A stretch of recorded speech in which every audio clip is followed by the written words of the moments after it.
पूरे देश को जेनजी आंदोलन ने हिला कर रख दिया। देश के जिस मोदी सरकार में कभी कोई इस्तीफे नहीं हुए, 2014 के बाद 12 साल में पहला इस्तीफा हुआ एक मंत्री का, धर्मेंद्र प्रधान का। वो इसलिए क्योंकि जेनजी ने मानने से इनकार कर दिया था। लेकिन अब वहीं पर उद्धव ठाकरे भी उन जेनजी के समर्थन में आ गए थे, उनका साथ देने लगे थे। लेकिन अचानक से अब छात्रों के खिलाफ उद्धव ठाकरे बोलने लगे हैं। छात्रों ने क्या वाकई में मुंह नहीं लगाया तो छात्रों को नेगेटिव कहने लगे। तो आखिर क्यों उद्धव ठाकरे यहाँ पर पिस गए, दोनों तरफ से दिखाते हैं, बताते हैं आपको। आप इस वीडियो को शेयर करें, कमेंट बॉक्स में अपनी राय जरूर दें। तो उद्धव ठाकरे ने शुरुआत में तो जेनजी के आंदोलन को खूब समर्थन दिया। दिल्ली भी गए, सीजेपी के मंच पर पहुंचे, अभिजीत दीपके के साथ भाषणबाजी भी की, संजय राउत को साथ अपने लेकर गए। और वहां पर उद्धव ठाकरे ने साफ कहा कि वो छात्रों के साथ खड़े हैं, कॉकरोच जनता पार्टी यानी कि सीजेपी के साथ भी पूरी तरीके से खड़े हैं, उनकी मांगों के साथ खड़े हैं। और उद्धव ठाकरे के आने के बाद 1 से 2 दिन में यहाँ पर धर्मेंद्र प्रधान का इस्तीफा भी हुआ था, सीजेपी की जीत हुई थी। लेकिन अब उद्धव ठाकरे ने मुंबई में इसी जीत को या कि धर्मेंद्र प्रधान के इस्तीफे को भुनाने की कोशिश की। अब भुनाने की कोशिश की तो वहीं पर उद्धव ठाकरे फंस गए, क्योंकि उद्धव ठाकरे ने जो कार्यक्रम किया था मुंबई में शिवाजी पार्क में, उस कार्यक्रम में लोग पहुंचे ही नहीं। जी हाँ, बड़ी खबर यही है। उद्धव ठाकरे के कार्यक्रम में उनके कार्यकर्ता पहुंचे थे, उनके अपने लोग पहुंचे थे और कार्यकर्ता अपने साथ अपने बच्चों को लेकर आए थे। लेकिन जो असल में छात्र हैं, जो जेनजी हैं, वो वहां पर नहीं पहुंचे थे। जेनजी के लोग नहीं पहुंचे तो उद्धव ठाकरे के लिए मुश्किल आना तय था। तो अब उद्धव ठाकरे के करीबी लोग ये कहने लगे हैं कि ये जो छात्र हैं ये पूरी तरह से नेगेटिव हैं। जी हाँ, उद्धव ठाकरे के करीबियों ने, एक उद्धव ठाकरे के करीबी नेता ने बयान दिया है कि उद्धव ठाकरे को इस पूरे मामले में फुटेज मिलनी चाहिए थी, जिस तरीके से वो नहीं मिली है। और उद्धव ठाकरे के करीबियों का कहना है कि सरकार को इन नेगेटिव लोगों को बीच में आने ही नहीं देना चाहिए। जब सरकार अच्छे लोगों की बात नहीं सुनती है तो ही कॉकरोच जैसे नेगेटिव लोग बीच में आते हैं, कॉकरोच जैसे नेगेटिव लोग सामने आते हैं और उनकी बातों को सरकार को मानना पड़ता है। उद्धव ठाकरे के करीबी यहीं पर नहीं रुके। उद्धव ठाकरे के करीबियों ने यहाँ तक कह दिया कि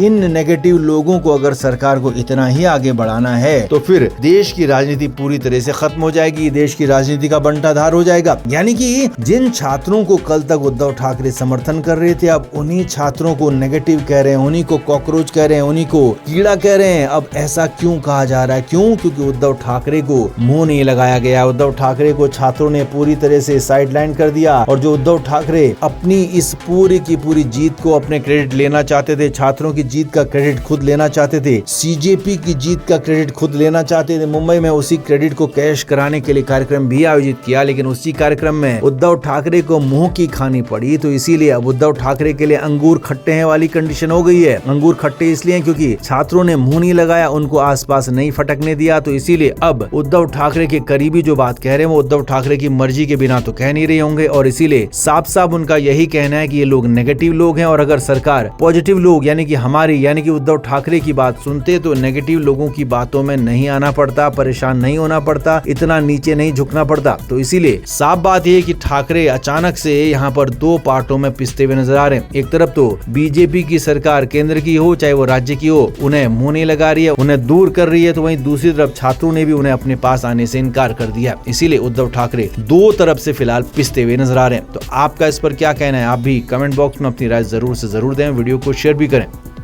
तो उद्धव ठाकरे इस उम्मीद में थे, इस कोशिश में थे कि किसी भी तरह जेनजी से उनका कनेक्ट हो जाए, चुनाव में उनको फायदा मिल जाए। लेकिन यहाँ तो दांव उल्टा पड़ गया। दिल्ली के जंतर मंतर पर हुए प्रदर्शन के बाद धर्मेंद्र प्रधान ने इस्तीफा दिया और उसके बाद और भी बहुत सारे एक्शन प्लान यहाँ पर होने हैं। उद्धव ठाकरे को शायद लगा होगा कि यही मौका है अपनी राजनीतिक जमीन को फिर से पुख्ता किया जाए। तो उद्धव ठाकरे ने राज ठाकरे के साथ मिलकर ऐलान कर दिया कि वो बाहर निकलेंगे। पहले उन्होंने प्रदर्शन का ऐलान किया था 26 तारीख को, लेकिन अब प्रदर्शन तो होना नहीं था क्योंकि धर्मेंद्र प्रधान का इस्तीफा हो गया। तो ऐसे में जेनजी को बुला लिया गया शिवाजी पार्क। सुबह 10 बजे सभी को शिवाजी पार्क पहुंचने के लिए कहा गया। अब मीडिया का जमावड़ा भी यहाँ पहुंच गया, क्योंकि मीडिया को भी लगा होगा कि शायद दिल्ली की तरह यहाँ भी जंतर मंतर की तरह यहाँ भी लोग पहुंचेंगे, भीड़ पहुंचेगी, जेनजी की बड़ी संख्या पहुंचेगी। लेकिन यहाँ तो उद्धव ठाकरे और राज ठाकरे के कार्यकर्ता ही ज्यादातर नजर आए। चारों तरफ सिर्फ और सिर्फ कार्यकर्ता दिख रहे थे। मंच पर भी बड़े बड़े एक तरीके से अधेड़ उम्र के लोग, बुजुर्ग लोग नजर आ रहे थे जो कि उद्धव ठाकरे, राज ठाकरे के कार्यकर्ता हो सकते हैं। और इतना ही नहीं, कई लोग अपने साथ अपने छोटे बच्चों को लेकर आए थे जो जेन जी तो बिल्कुल नहीं थे, क्योंकि वो काफी छोटे थे, जिन्हें मीडिया में, सोशल मीडिया में जेन अल्फा भी कहा जा रहा था। यानी कि जो खुद से आने वाले थे जेन जी, वो बहुत कम संख्या में, नहीं के बराबर पहुंचे, क्योंकि कुछ लोग हालांकि पहुंचे भी, ऐसा भी नहीं है कि शून्य संख्या वहां पर थी, ऐसा नहीं था, लेकिन कुछ लोग पहुंचे थे। लेकिन जिस उम्मीद में उद्धव ठाकरे थे, जिस बड़ी संख्या में पहुंचने की उम्मीद, कयासबाजियां लगाई जा रही थी, वो संख्या पूरी तरीके से ध्वस्त हो गई। उद्धव ठाकरे के अरमान ध्वस्त हो गए। हालांकि उद्धव ठाकरे, राज ठाकरे तो वहां पहुंचे, लेकिन उनके चेहरों पर मायूसी साफ नजर आ रही थी। क्यों? क्योंकि उद्धव ठाकरे को लग रहा था कि वो कर ले जाएंगे, कुछ न कुछ बड़ा करेंगे, लेकिन यहाँ पर तो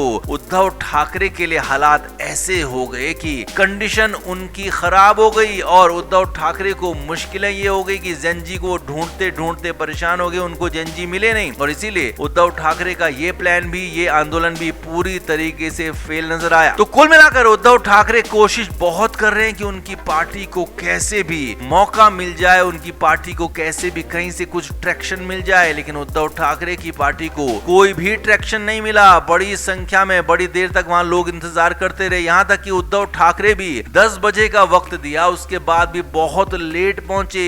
वहां बुजुर्ग पहुंचे हुए थे, बड़ी बड़ी संख्या में अधेड़ उम्र के लोग पहुंचे हुए थे, बच्चे, बहुत छोटे बच्चे पहुंचे हुए थे, लेकिन हाँ, जिस जेनजी को बुलाया गया था वो जेनजी पहुंचा ही नहीं। तो क्या उद्धव ठाकरे और राज ठाकरे का यह प्लान पूरी तरह से धड़ाम हो गया, ठप हो गया? आप क्या मानते हैं? कमेंट जरूर करें, वीडियो को शेयर भी करें। तो उद्धव ठाकरे और राज ठाकरे फिर से साथ में आए। दोनों ने साथ में प्रेस कॉन्फ्रेंस की और मीडिया को बताया कि 26 जुलाई को मुंबई में बड़ा प्रोटेस्ट करेंगे, मार्च निकालेंगे, शिव तीर्थ से होकर सिद्धिविनायक तक ये मार्च जाएगा। लेकिन इसी बीच यहाँ पर उद्धव ठाकरे और राज ठाकरे बैठे हुए थे। सामने उनके बगल में बैठे हुए थे अमित ठाकरे। जी हाँ, राज ठाकरे सफेद शर्ट पहने हुए थे, उद्धव ठाकरे अपने उसी पुराने वाले अंदाज में, उनकी कुर्ता जो था वो था वहां पर, और अमित ठाकरे उद्धव ठाकरे के बगल में बैठे हुए थे। अब आदित्य ठाकरे को लोग ढूंढ रहे थे, खोज रहे थे, वो कहीं मिले नहीं, आसपास नजर नहीं आए। अब खबर तो ये भी है कि जब ये मीटिंग हुई, जी हाँ, जिस मीटिंग में इसका फैसला लिया गया कि 26 जुलाई को उद्धव और राज ठाकरे एक साथ मिलकर प्रोटेस्ट करेंगे और इसको बड़े मार्च को निकालेंगे, तो इस मीटिंग में भी आदित्य ठाकरे मौजूद नहीं थे। जी हाँ, सूत्रों के हवाले से यही खबर आ रही है। संजय राउत हालांकि उद्धव ठाकरे की तरफ से मौजूद थे और संजय राउत से भी उद्धव ठाकरे की नाराजगी थी, लेकिन संजय राउत फिलहाल साथ में नजर आ रहे हैं, क्योंकि संजय राउत तो ना चाहते हुए भी साथ में आ ही जाते हैं। लेकिन यहाँ पर खबरें यही हैं कि उद्धव ठाकरे अपने ही बेटे से भयंकर नाराज हैं। नागपुर में जो कार्यक्रम था उसका पूरा का पूरा जो ब्यौरा था, उसका पूरा का पूरा जो कार्यक्रम का जो लेखा जोखा था, उसका पूरा नेतृत्व था, वो आदित्य ठाकरे को दिया गया था। और आदित्य ठाकरे के इसी कार्यक्रम को असफल होने के बाद उद्धव ठाकरे भयंकर नाराज हुए थे। आदित्य ठाकरे से भी नाराज थे, संजय राउत से भी नाराज थे। अब यहाँ पर जब उद्धव ठाकरे के साथ नहीं दिखे आदित्य, तो हैरानी जरूर हुई, क्योंकि हर छोटे बड़े कार्यक्रम में आदित्य ठाकरे मौजूद रहते हैं। उद्धव ठाकरे किसी भी कार्यक्रम में कहीं भी जाएं तो वहां पर उनके साथ उनके बेटे आदित्य जरूर मौजूद रहते। Flame media report.